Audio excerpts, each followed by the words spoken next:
Esta festa em homenagem à Virgem da Conceição.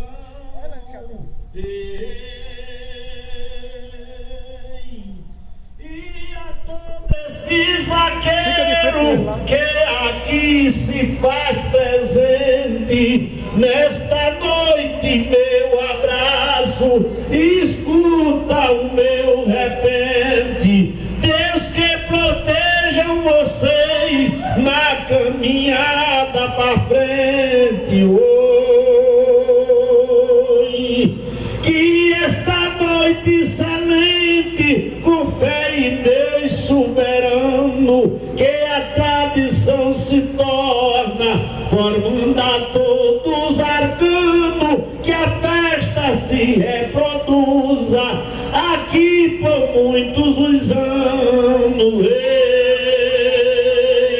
esta aí, Vaqueirama, quero desejar a vocês tudo de bom, vaqueiro, as Amazonas e a Virgem da Conceição, que protejam todos nós, para que essa festa se torne mais linda daqui para frente, e a cada ano ela sempre prossiga, que essa cultura não morra, que todos os anos, pedindo para que Deus nos ilumine, para ela daqui durar pelo menos mais 50 anos daqui para frente. Boa noite, obrigado, e sigam com Deus e a Virgem da Conceição.